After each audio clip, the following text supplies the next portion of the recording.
Right, welcome to the video today. I'll be talking to you about a common topic in physics, vectors. I'm working on this topic based on these things that we have here, so stay tuned. Now, in physics, we are always dealing with bodies and quantities. So we have different quantities, fundamental quantities, derived quantities. But all these quantities can either be a scalar quantity or a vector quantity. Now, a scalar quantity is a quantity that has magnitude but no direction. Examples include mass, time, speed, distance, energy, volume, temperature. While a vector quantity is a quantity that has both magnitude and direction. For instance, we have displacement, we have velocity, we have acceleration due to gravity, we have force, we have momentum, we have weight. The major difference between a scalar and a vector quantity is the fact that a scalar quantity has magnitude but no direction. Take, for instance, temperature. If something is hot, what direction is the heat moving? No exact direction. The heat is just everywhere. What is the direction of time or mass? No direction. But for velocity, we know that velocity is in a specific direction. Momentum is mass times velocity, and velocity is in a specific direction. Acceleration, there are different types of acceleration. Acceleration may be forward, or you're going backward, which is acceleration, or you're going up, or you're coming down due to what? Gravity. So it has a direction and it has a specific magnitude. That is for vectors. Now, based on um, there are different ways to represent vectors. There are different ways to represent vectors. You can represent vectors using an arrow. Okay, say we have this 5 Newton. It means there's a vector that's moving towards this direction that the arrowhead is pointing, and the magnitude of that vector is 5 Newton. So this is magnitude of the vector, and this arrowhead shows direction of the vector. So if we have the vector moving this way, 2 Newton, that's 2 Newtons of force moving in the upward direction. So in rotational vectors, in rotational vectors, we use the arrowhead, and we also use the we also use the magnitude to represent the vector. Now, if you want to write a vector AB, you use this to represent that this is a vector AB. Now, AB can be this vector 5 Newton. So the vector AB is 5 Newton in the upward direction. That's how to represent vectors.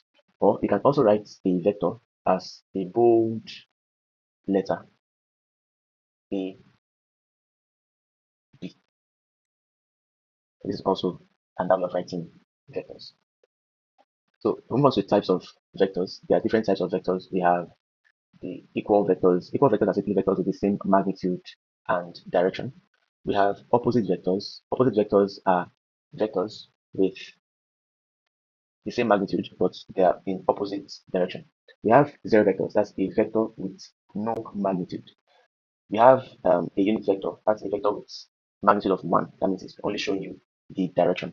We have position vectors, which represents the position of the vector relative to an origin. Position of the vector relative to an origin. Then move on to addition of vectors. There are two main methods of adding vectors. We use the triangle law and we use the parallelogram law of adding vectors. In the triangle law of adding vectors, we simply have that. Okay, before we move on, let's understand that the resultant of the vector, resultant, is a single vector that has the same effect as all the other vectors acting at a single point. So if we have this vector moving up and we have this vector moving in this direction, the resultant will be a single vector that moves in this direction, since this vector A and this vector B and start from this point ended at this point. So the result will be that single vector that moves from here to here, from here to there. So this will be the resultant of these two vectors.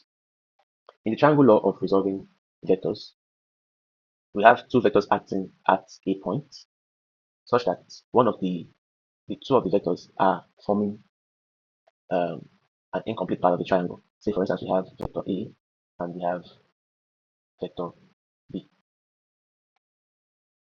The resultant will be from this point up to this point. That's the resultant.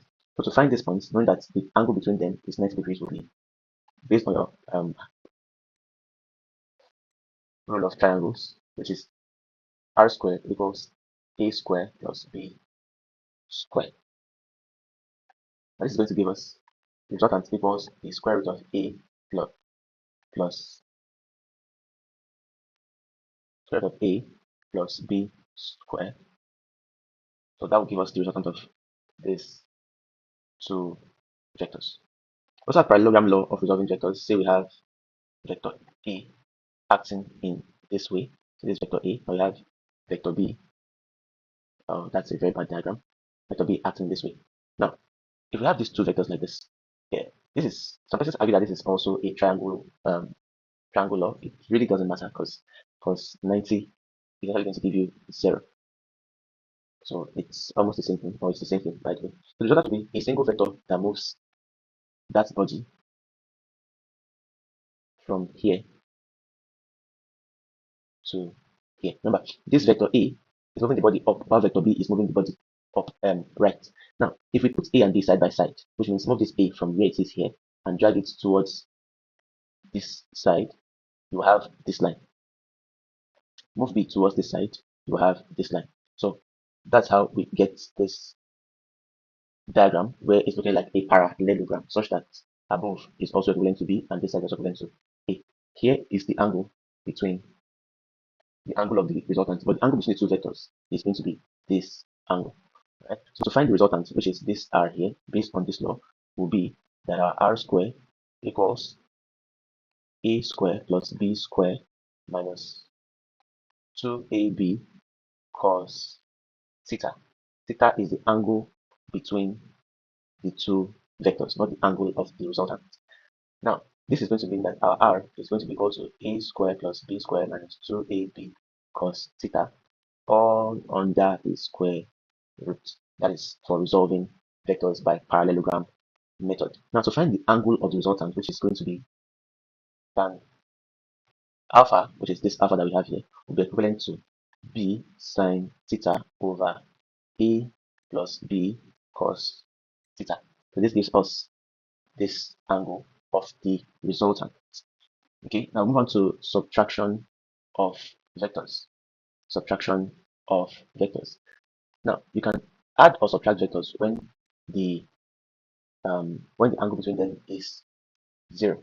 If the angle between them is 0, you can either add or subtract the vectors. For instance, if vector A moves in this direction and vector B moves in the exact same direction, vector B is 5 meters, while vector A is 4 meters. The resultant will be, since they are moving in the same direction, we attach them head to tail to form a single what vector, which will be the resultant. That will give us 4 Newton plus 5 Newton, which is equivalent to 9 Newton.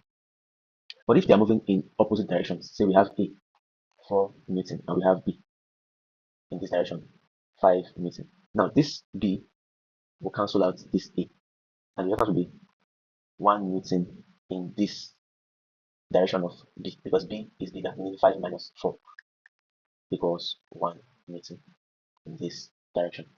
That is for subtraction and addition of vectors. Now let's try the resolution of vectors. This is when we have a bunch of vectors acting at a single point. Now this is where most persons are tested, and this is where they usually have issues when it comes to vector resolution. So we have a diagram like this. We have 20 Newton. We have another vector here, moving this body at an angle of 20 degrees. Then we have another vector in this direction